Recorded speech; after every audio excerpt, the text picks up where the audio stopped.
Okay, let me go find something to write with because I might want to write down the chapters for this book.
Okay.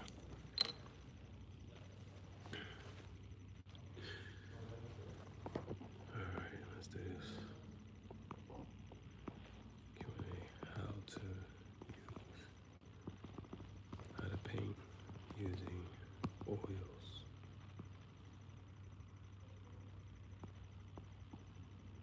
All right, this is actually be useful for me because that's one medium as far as like paints go that I haven't used yet. I'm interested in it at some point. Some people say it's a little bit easier because it doesn't, like acrylics dry really fast, so it's a little bit more unforgiving, but it dries really fast so you can get stuff done quicker. And on the flip side, this one doesn't dry as fast, so you can,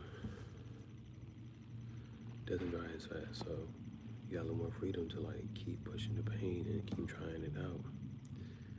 And then another thing is, but it takes a long time to dry, so like it could take days, weeks, months, years to just finish a painting. And then there's also a lot of tools, acrylics and a lot of other ones just need the paint and water. Oils, you need thinner and certain brushes, and well, you always need certain brushes, but not depending on how you are and this, that, and the third. But anyway, let me try that. Let me get some timers for this. The first one, finding. I had to find some paper. Okay. Not your homie. All right. This is Oils. This is Oils by Melanie Cambridge. Cambridge is such a proper name. 30-minute oils. 30-minute oils by Melanie Cambridge. So the 3-minute mark. Intro. So introduction. Oil paints are a fantastic medium for working quickly as they are so versatile. They can be used either thickly or thinly to create a variety of different textures. Because oils remain wet for some time, changes are easy to make as you go along. Ideal for quick studies and when painting outdoors, and for building confidence in a less experienced artist. That's like a different take because sometimes it seems as if oil paintings are for the more skilled or experienced. It's different. The simple guidelines in this book will show you how easy it is to create successful oil paintings in just one session, dispelling the myth that oils can be difficult and time-consuming to use. Okay, that's the purpose of this book. So, the advantages of oils. Oils are such an exciting medium capable of producing a wide range of creative effects. Oil paints come in tubes, making them easy to transport and use outdoors. Colors can be applied thickly, direct from the tube, in the impasto style. In the impasto style, that's the one I really like. I'm just happy that that's an actual thing. Colors can be applied thickly, direct from the tube in the impasto style, or thinned down to make lovely translucent glazes. The variety of textural effects possible is one of the great joys of oil painting. Large areas of color can be quickly blocked in, helping you to establish the overall composition at an early stage in your painting.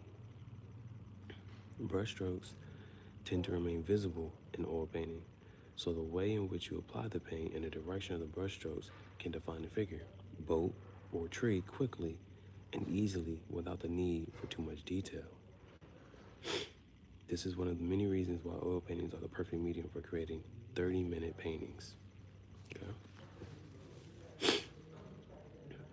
The 30-minute challenge.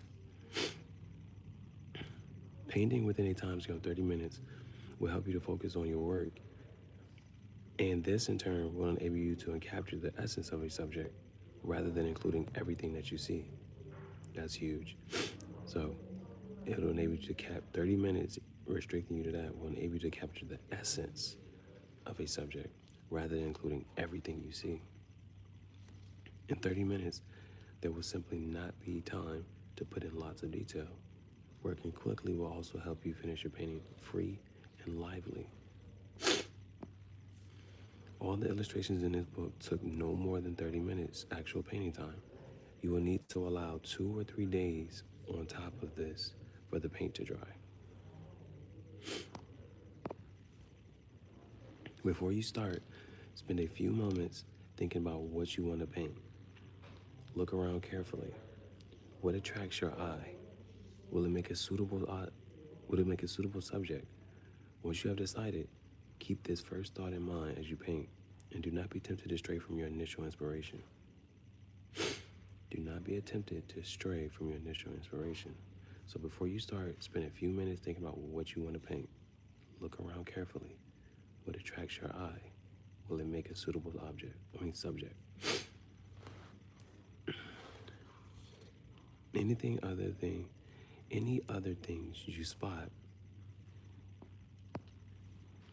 other things you spot will probably be worthy of another 30 minutes of their own. Okay. So I just want to make sure, I want to read that one again. Look around carefully. What attracts your eye? Will it make a suitable subject?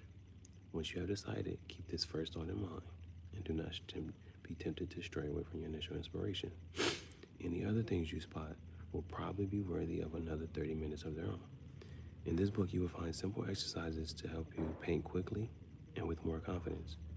Being able to produce a painting or study in 30 minutes will show you that no matter how busy you are, you can always find time to paint. Whether you work at home from reference material, or paint directly outdoors in plein air. I hope this book will inspire you to produce successful oil paintings of your own. What time is it? 8:00. So next one is essential equipment.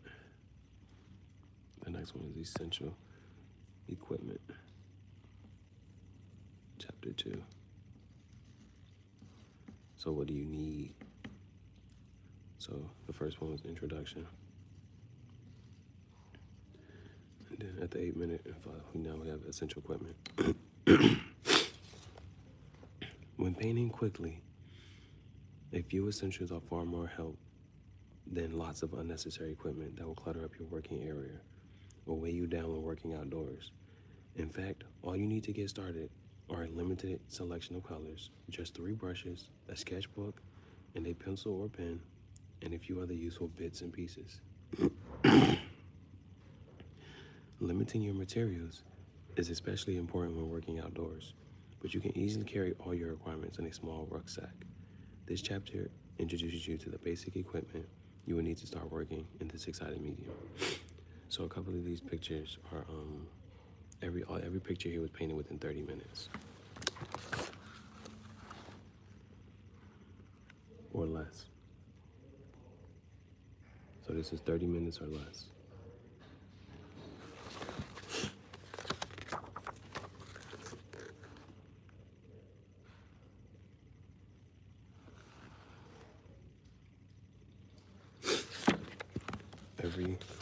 Every picture in here was painted in 30 minutes or less. And she says you get the essence of a picture, not all the details.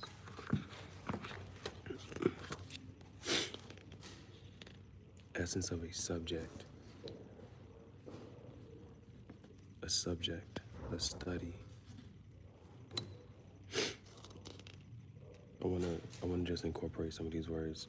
Just as being an artist, I just want to incorporate just more of these words. I see the word subject and study has been mentioned multiple times. Okay.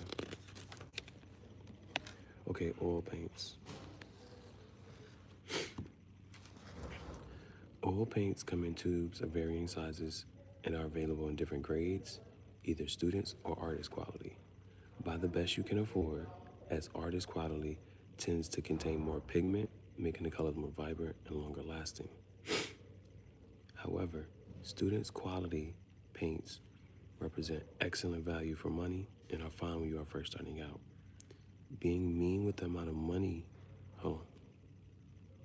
being mean with the amount of paint you use generally results in a poor painting. Okay. Being mean with the amount of paint you use generally results in a poor painting. So if cost is an issue, choose student quality paints and be generous with the amounts you use. Alongside traditional oil paints, there are other modified paints now on the market. Two of the best known types are alkyd oils and water mixable oils, and both offer the artist specific advantages. Alkyd oils. If I'm not saying alkyd, what's the word?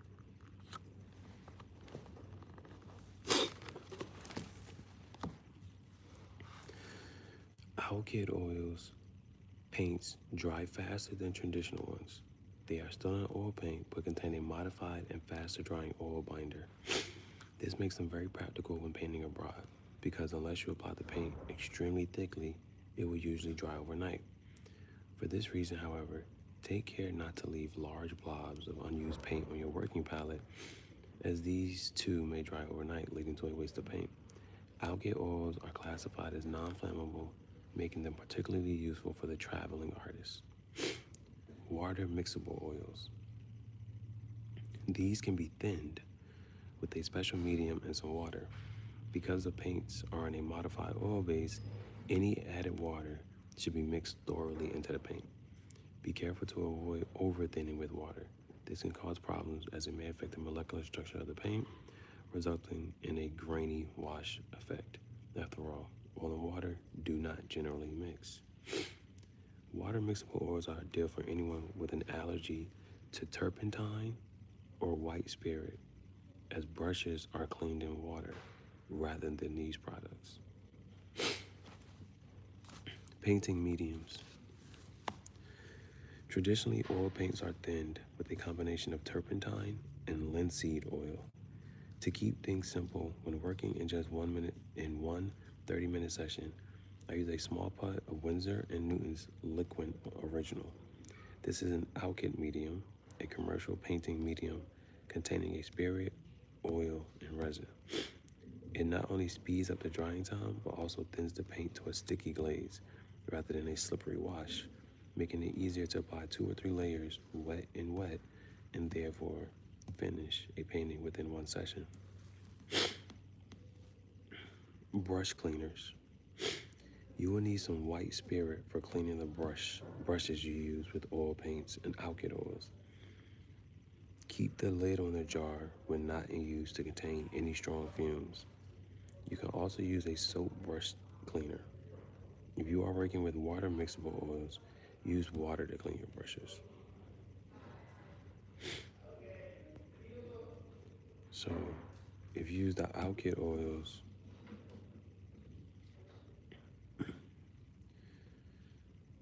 you need some white spirit for cleaning the brushes.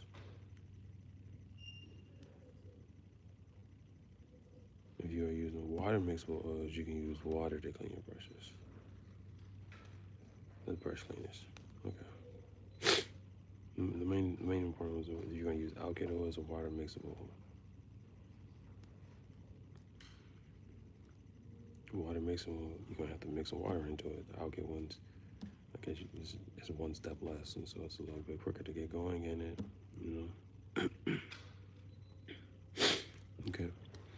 Varnishes. As oil paint dries, certain colors sink. Sink. However the lady did it with the cup. Sinking to the floor. As oil paint dries, certain colors sink and can look flat and dull. Varnishing your paint will bring these dead patches back to life. Retouch varnish is ideal for this and is the only varnish I recommend. Unlike full gloss varnish, it can be overpainted. Okay. Retouching varnish is ideal for this and is the only varnish I recommend. Unlike full gloss varnish, it can be overpainted. So if after varnishing your finished painting, you change your mind and add more oil paint on top, there is no need to remove the layer of varnish. So she has an example. Part of it has varnish and part of it doesn't have varnish. So the point is the varnish will save the color. This has flat, the colors are flat, and then the varnish brings it back.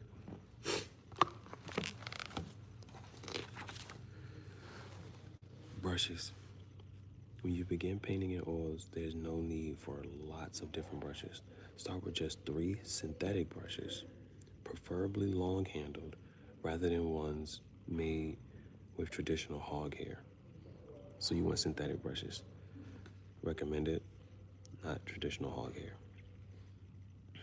Modern nylon brushes are an excellent choice as they have a springy feel and will keep their shape much better than hog hair brushes. Choose a number 7 long flat. Okay, these are important right here. Choose a number 7 long flat, a number 4 round, and a number 4 synthetic. I'm gonna write around the 1650. Important brushes. Important brushes. Number 7 long flat. You're gonna need number 4 round, and number 4 synthetic brush.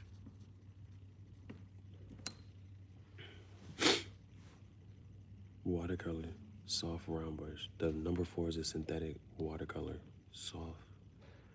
Watercolor style soft round brush for the fine details. Goodness gracious.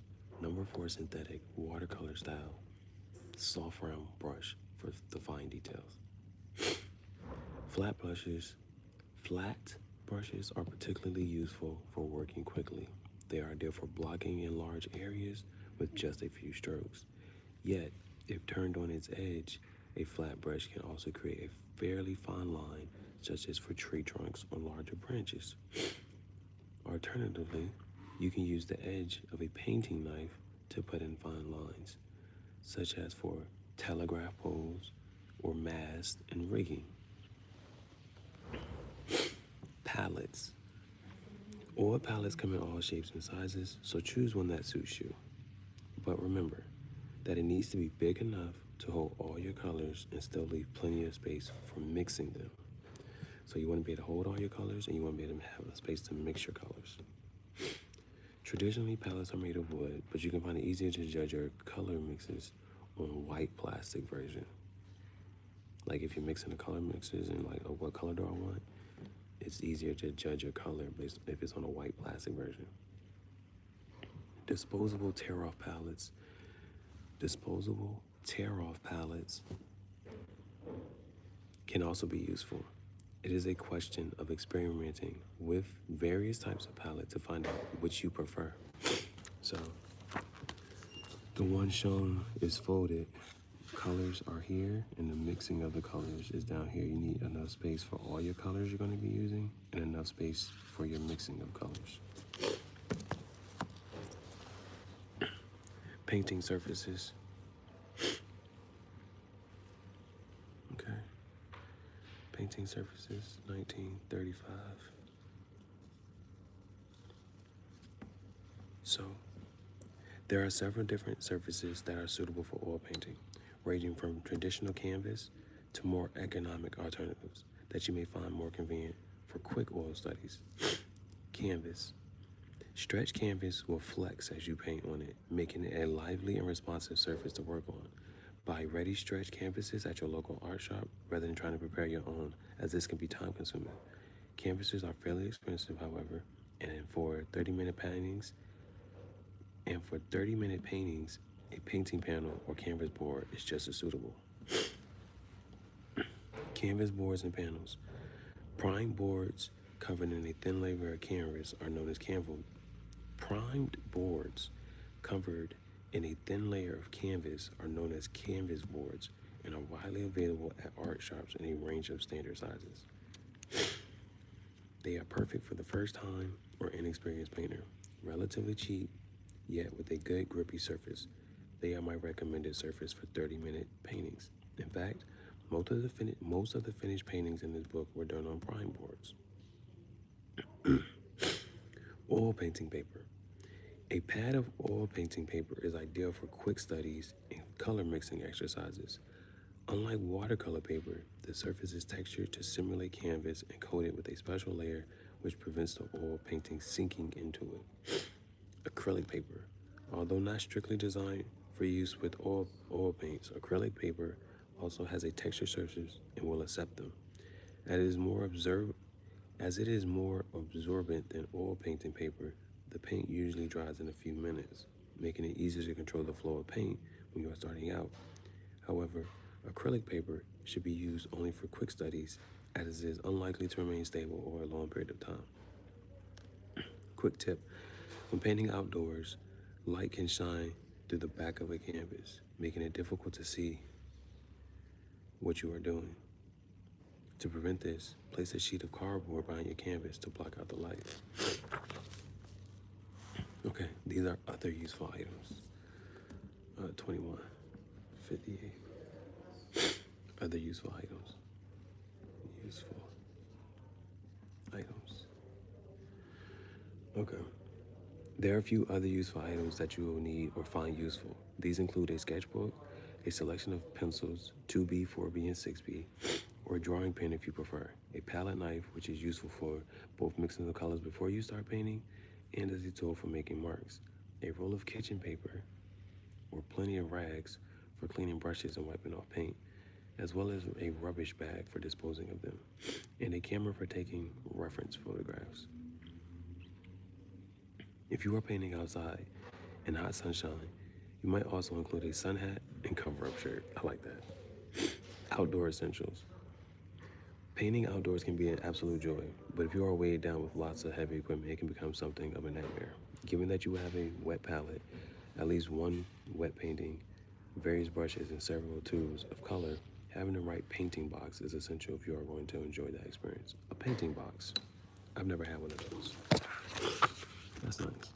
A painting box. I'm not sure if you ever. I would assume. I've had